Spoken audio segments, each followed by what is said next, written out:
All right, welcome back to the channel, Bumble Jeepers. Um, for the foreseeable future, by way of an update, channel's going to take a little bit different direction. I haven't had time lately to work on the Bumble Jeep.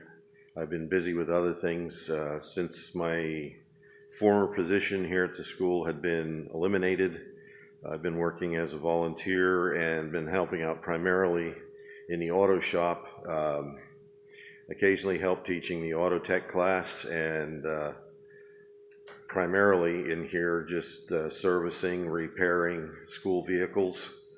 I've also been working on some side jobs here in the shop. This is going to be more along the lines of a channel update than anything else. Some changes. Got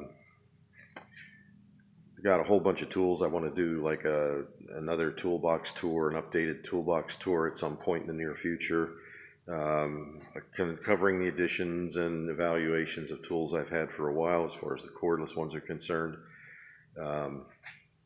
So some of what's been going on here in this shop, and I haven't had the opportunity to share it with you guys, is let's start that over. Part of the reason that I haven't been able to record lately is I've had a lot of interruptions here in the shop, and so I can't just whip out the camera and start recording. So some updates here in the shop. This is the first bay. You can see the spray booth behind me there. This is the white Chevy that's been here for like the last 3 years. It was up in the fourth bay. We got that lift operational now.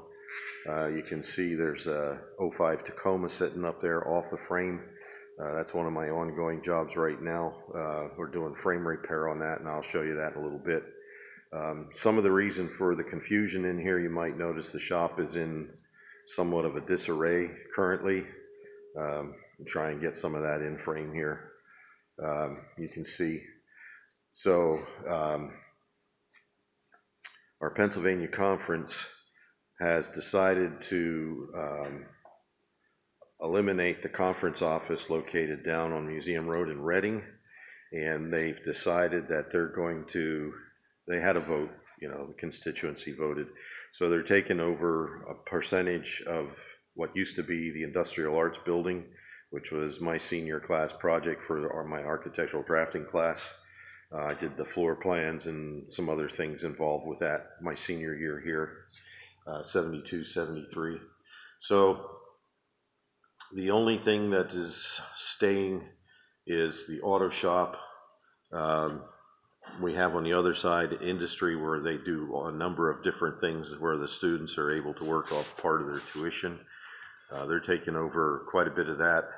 And then the whole front half of this building, maybe sometime I'll do a drive-through campus or something and just give you guys a campus tour here at Blue Mountain Academy. But part of what's affecting us, we have back here under the mezzanine, you can see the mezzanine up there.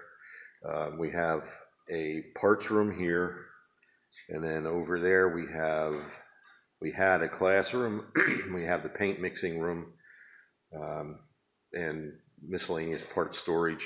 That's all going away. We're getting from this wall here forward.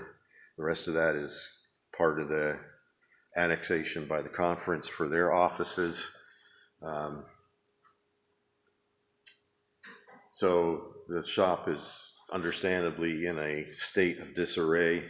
Let me we'll go under here, get some lights on. Show you some of the rooms that are getting taken over.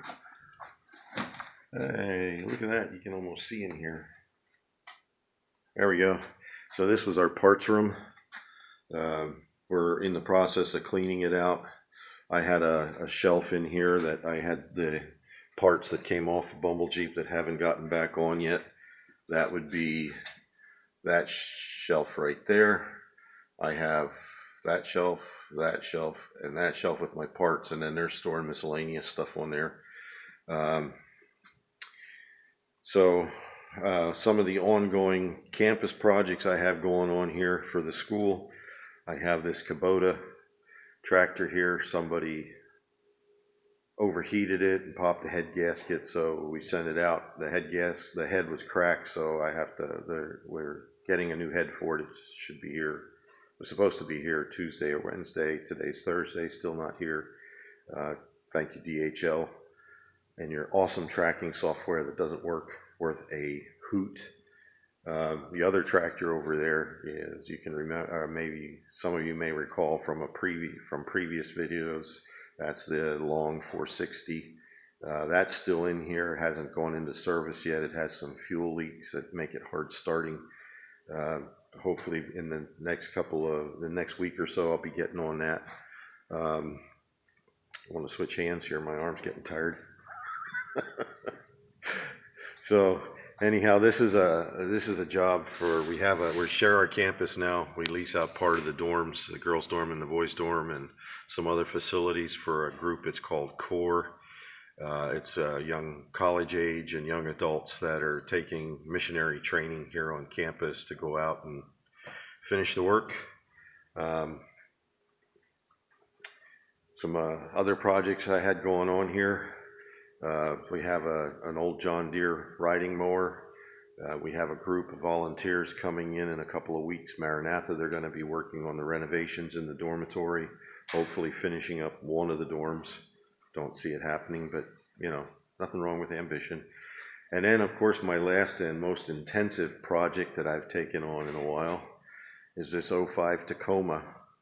And this one friend of mine had this, and he missed the frame recall by 3 months, and you know, Toyota just doesn't want to spend another dime, so he kept it for a while and finally decided to sell it. The boys dean here decided to buy it, and I found a place for him to get the frame sandblasted locally. It's about $300. He just had to load it up on a trailer, take it up, and then bring it back. It's been sandblasted. We just yesterday, with the help of some of the kids from the shop class, we got the infamous, and I'll show you let's show you what's left of them, the frame doublers, which is what caused the part of the problem here. So these are the dead frame doublers, and it's kind of hard to tell, but you can see there, these are pretty much gone. Not fun. We got those out. We had to remove a cross member to do that. And then this is the damage, the most severely rust damaged area. I'm going to be cutting those areas out. We have more material here to weld in, and then I'm going to box this frame in from there to that cross member. And the cross member, there was a cross member in here that we took out. It's going back in, but so the boxing will be from that area where it's tube or fabricated tube up front, and it's going to U around this cross member, and I haven't made up my mind if I'm going to go over top or underneath, and that'll go back to this cross member. And then once this cross member is back in, then it's going to get boxed again from there to that cross member, and that should take care of majority of the issues. I'm gonna have to double. You can see there where the front spring pocket is attached to the bottom of the frame. That'll have to be doubled. It'll have to be doubled behind the cab mounts here, and behind the bed mounts there and here.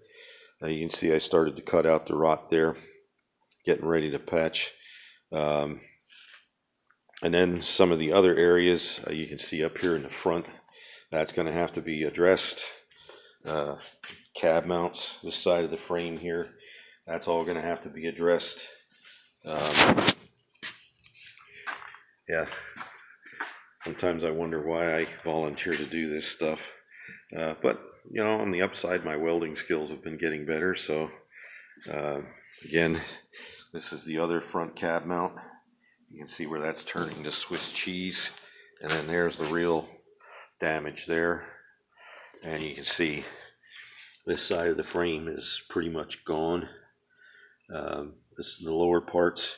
Now, I watched a ton of videos on YouTube about frame repair on these tacos, and this is an '05. There's a company out there that makes repair sections for the '04 and down, and I don't know how far back that goes. Maybe it's '97 to '04, whatever. But it's like a fabricated U channel, you know, and I'm assuming on the earlier tacos that the frame was boxed, because the videos that I've watched seem to show a boxed frame, and they cut like 75% of that tube from the top to the bottom, like maybe half inch, 3/4 of an inch from the top of the tube all the way down. They take all that out, and then this thing goes over the ones that I've seen, and it goes back to, it includes new spring purchase for the front, and it goes back to the shock, I believe, and then of course it zips around the bed mounts there, and it completely encapsulates the frame, so they weld it all the way along the top, what's left of the tube, on inside and outside. And the thing that blows me away about those repairs is they do that with the body on. Now, I can't imagine, at least in this situation where this is a reinforced C channel, trying to attempt a structurally sound repair short of removing the body. Now it's been more than a body removal here. We got the bed off, we got the cab, the front clip, obviously we got the engine and transmission out, the drive shafts, the fuel tank, the wiring, and all the fuel and brake lines up to where they connect in the front and the rear. So yeah, it's quite an undertaking, and I did the tear down on this in over the course of 3 days. But I mean, it was not like working 8 to 5 for 3 days on this. It was 3 hours here, 4 hours there. And then the Saturday night before we sent it out to be sandblasted, we worked from about 10 o'clock to about 1 o'clock in the morning finishing up. So you can see it's been sandblasted, and now the rust repair stage is being taken care of. Then when all the rust repair is completed, Chris is going to take it back up to the place that did the sandblasting, and then they're going to epoxy coat it. And they recommended doing the epoxy coat after we did the repairs. I was initially leaning towards having them do the epoxy coat and then sending it back down here, and then we could do what we had to do the repairs, and then just recoat the repaired areas with something like Pour 15 or the Rust-Oleum rust converter. Yeah, so anyhow, that's where we are right now. I'm gonna do more updates as I get the opportunity to. And as I said, well, maybe I didn't say, but I'm gonna say now, part of the reason that I haven't been able to just pull out the camera and start recording when I'm doing different things, I have a friend of mine here on campus, a fellow volunteer, that likes to come down and spend random times with me here in the shop and just watching me work, which is highly motivational. But he does a lot around the campus, helps to keep this place going, so I can't fault him for anything he does here. And honestly, the company's nice from time to time. I think I'm becoming somewhat antisocial, except for my YouTube stuff, but yep, so yeah, I don't think I mentioned what I was doing to this Trailblazer. That might be interesting to some of you guys. Maybe you have some thoughts on this. So this, as I said, this Trailblazer here behind me belongs to one of the core students here. It's an '07, and the transmission went out. It just wouldn't go. You could put it in any gear. Had some other minor issues. So the guy that comes and visits me during the day, Tom, he had a 4L60E out of an '02 or '03 Chevy Astro van, all-wheel drive, and This had a 4L60E in it. That's the scrapped one, sitting right there on the bench. Students got into tearing that apart the other night. So some of the challenges is the torque converter was different, the bell housing was different, the body of the transmission was the same, the spacer where the transfer case bolts on was the same. But the difference with the torque converter was the torque converter out of the Trailblazer was a little bit taller. Diameters were slightly different. The original, the one that came with the new transmission was a 12-inch diameter. The one that came out of this originally was 11 3/4, which is insignificant. The button diameter and height are the same.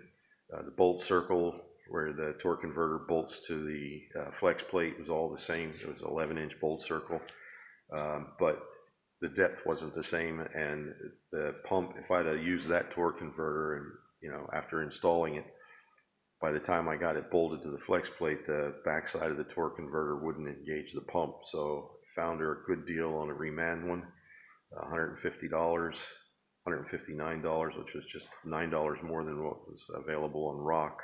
It was local. I could have it in a couple of days. Actually, I ordered it last Friday and it came in on Saturday. I didn't pick it up till Tuesday. So anyhow, long story short, the new transmission doesn't work. Everything else, I have no dash lights, anything like that. The four-wheel drive portion of it works now, which it didn't. It wouldn't go into 4-low. It now goes into 4-low, which does no good because the transmission doesn't transmit. So we're trying to troubleshoot that. The guy that teaches a shop class here works at a dealership, and they have an automatic guy down there that has a lot of experience with these 4L60Es. And we're hoping that we can get away with maybe just sending the TCM out and having it reprogrammed. Don't know.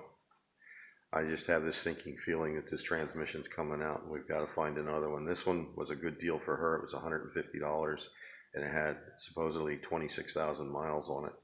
It came out of a city vehicle that was involved in an accident. And so anyhow, that's it for now. I think I'm going to wrap this up. Appreciate you guys hanging in there. I'm up to 86 subscribers. Thank you, each and every one of you. I appreciate the time that you've invested in watching the stuff that I put out for you guys. I hope you find it informational or at least entertaining. As Red Green used to say, if you can't be useful, at least be, what was it? I say the memory's the second thing to go. I can't remember the first, but anyhow. So that's it for now. I'm going to try and, like I said earlier, that this is not a Bumble Jeep update. It's more just a channel update, and it's temporarily going to be taking a different turn for now. It's going to be focused on the projects that I have going on here for the school until I can get myself clear to the point where I can, again, begin working on the Bumble Jeep. I want to get it in. I want to get the jambs painted. I want to get the doors painted. I want to get lockers front and rear. I want to do... there's a few other odds and ends. I want to do a slip yoke eliminator. Next set of tires on it's going to be 33s instead of 31s. So I'm going to have to do, I don't want to do a whole new lift kit on it. So I may just end up putting lift shackles in the back, which I'm okay with that. And then maybe like a 2-inch coil spacer in the front. But in order to do that, I have to do the slip yoke eliminator, and that's going to involve getting another drive shaft for it. And those aren't cheap. So I'm not looking to make a rock bouncer out of it. I just want it a little bit taller and a little bit more capable off-road when the time comes. So hence the lockers. Probably going to go with the Aussie lockers. They seem to be the best bang for the buck, and they're getting a lot of good reviews on YouTube. The guys that put them in are really happy with them. Overall performance, they're not overly noisy if you use the right gear loop with them. So that's the direction I'm leaning right now. Probably go with the advanced adapters, slip yoke eliminator. Don't know for sure yet. cross that bridge when I get to it, but that's some of the stuff that's coming in the future for the Project Bumble Jeep. So in the meantime, I hope you're okay with some of this stuff. Any of you guys out there have any thoughts on the why this transmission here in this '07 Trailblazer is not transmitting? Please give me a shout out, and we'll see you guys next time. Take care, stay well, God bless.